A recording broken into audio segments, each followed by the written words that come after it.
नमस्कार मित्रों आम तो कलियुगनी घणी बधी भविष्यवाणी तमे सांभळी हशे। कलियुगनी घणी बधी आगमवाणी पण तमे सांभळी हशे।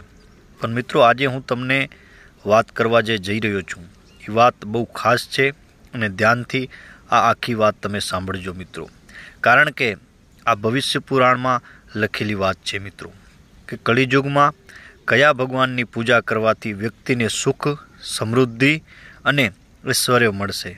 भविष्य पुराण में आ मोटू रहस्य जाणवामां आव्युं छे मित्रों कलियुगनी अनेक भविष्यवाणीओ तमे सांभळी हशे।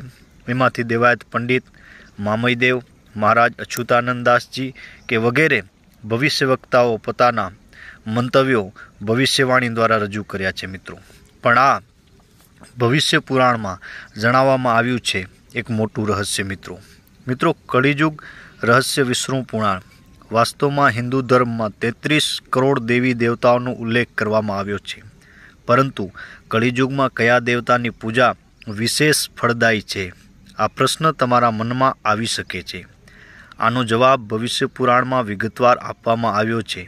जो के व्यक्तिए तेना श्रद्धा मुजब पूजा करवी जोईए, कारण के भगवान एक छे, पूजानो मार्ग अलग अलग होई शके छे। तो चालो जाणीए भविष्य पुराण में छुपायेला रहस्य विषे के कलियुग में कया देवतानी पूजा करवाथी व्यक्ति झड़पथी सुख, समृद्धि अने धननी प्राप्ति करी सके छे। कलियुग देव पूजन। कलियुग में दरेक व्यक्ति भगवान ने शोधवा मांगे छे। दरेक व्यक्ति भगवाननी पूजा करवानी अने वर्तमान में सुख अने समृद्धिनो आनंद माणवानी इच्छा राखे छे। वास्तव में हिंदू धर्म में 33 करोड़ देवी देवताओं छे। दरेक व्यक्ति पोतानी भक्ति प्रमाणे भगवाननी पूजा करे छे, परंतु शुं तमे जाणो छो कि कलियुग में एवा कया देवता छे जे दररोज पोताना भक्तोने दर्शन आपे छे अने जेमनी पूजा करवाथी व्यक्ति आ दुनियामां ज सुख, धन अने पापोमांथी मुक्ति मेळवी शके छे मित्रों। तो चालो जाणीए भविष्य पुराणमांथी जाणीए कि कलियुग में कया देवतानी पूजा विशेष फलदायी छे मित्रों।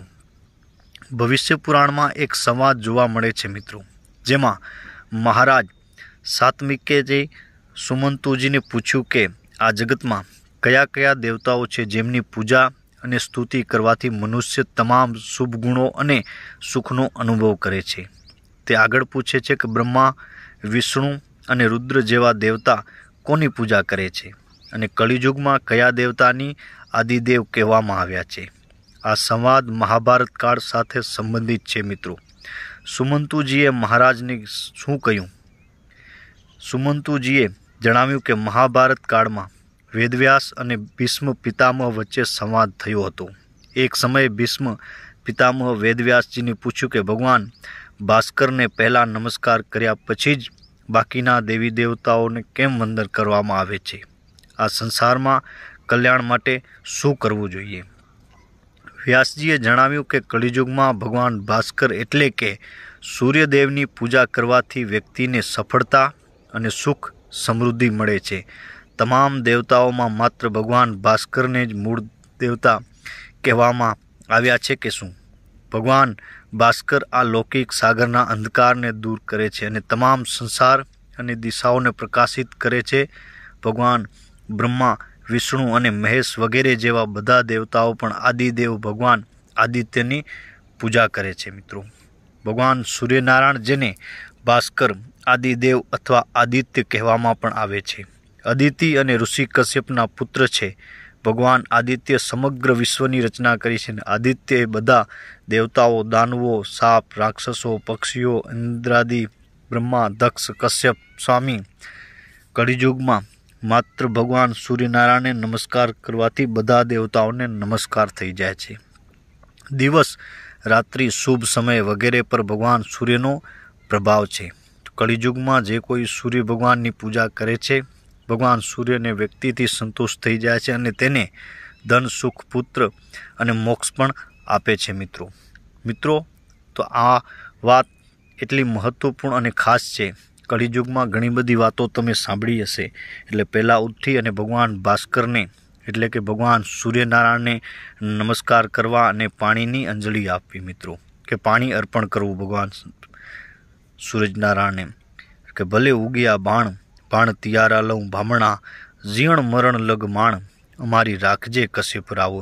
કે હે ભગવાન ભાસ્કર, હે ભગવાન સૂરજનારાયણ, અમને વધારે લાંબુ આયુષ્ય ન આપે તો કાંઈ નહીં, વધારે ધન દોલત સંપત્તિ ન આપે તો કાંઈ નહીં, પણ આ જગતના ચોકમાં જ્યાર સુધી અમારા ખોડિયામાં પ્રાણ હોય ત્યાં સુધી ઇજ્જત અને આબરૂ જવા નહીં દેતો બાપ. ભલે ઉગ્યા ભાણ તિયારા ભામણા, જીણ મરણ લગ માણ, અમારી રાખજે કશ્યપ રાવો. આવી અનેક વાતો, અનેક આગમવાણીઓ જે ભવિષ્ય પુરાણમાં કે અથવા અન્ય ગ્રંથોમાં પણ કળિયુગ છે કહેવાયેલી વાતો આજના વર્તમાન સમયમાં એ ઘણી બધી સાચી પણ પડતી આવી છે મિત્રો. આમ તો ભવિષ્યવાણીમાં દેવાયત પંડિતનું નામ મોખરે છે કે મામયદેવ, કે જેણે વર્ષો પહેલાં ભવિષ્યવાણી કરેલી હતી. એને ખબર હતી કે આગળની જે પેઢી હશે એ શિક્ષિત હશે અને એ ભાવિ કથનો ઉપર યકીન નહીં કરે, એટલે એણે ઘણા બધા દુઆઓમાં, ભજનોમાં કે અનેક અલગ અલગ પ્રકારની વાણીમાં એને કળિયુગમાં કેવો સમય આવશે અને શું શું વર્તારો થશે કળિયુગમાં માનવ જીવન કેવી રીતે થઈ જશે અને કેવી મનુષ્યની હાલત થઈ જશે એની સંપૂર્ણ માહિતી આપણને મળે છે મિત્રો. દેવાયત પંડિતે જે વર્ષો પહેલાં કીધું હતું કે દેવાયત પંડિત દાડા દાખવે, સુણી લે દેવળ દે નાર, આપણા ગુરુએ આગમ બાખિયા જૂઠડા નહીં રે લગાર. કોરોના જેવી અનેક મહામારીની ઘટનાઓ જે પોતાની આધ્યાત્મિક વાણીમાં, ભજનોમાં કે દુઆઓમાં વર્ષો પહેલાંથી કળિયુગમાં કેવો સમય આવશે એ આપણા ભારત દેશના સંતોએ આપણે જ્યારે તંબુર હાથમાં લઈ અને જ્યારે એ વાણી કહેતા ત્યારે એમ કહેવાય કે એમાં એ વાણીનો ધોધ વરસતો અને એ વાતો વર્ષો પછી હવે સાચી થવા જઈ રહી છે મિત્રો.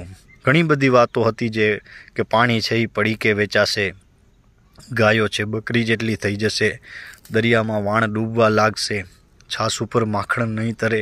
આવી અનેક જે વાતો કળિયુગની કહેવામાં આવી હતી એમાંથી લગભગ 80% જેટલી કળિયુગની વાતો વર્તમાન સમયમાં સાચી પડવા આવી છે મિત્રો.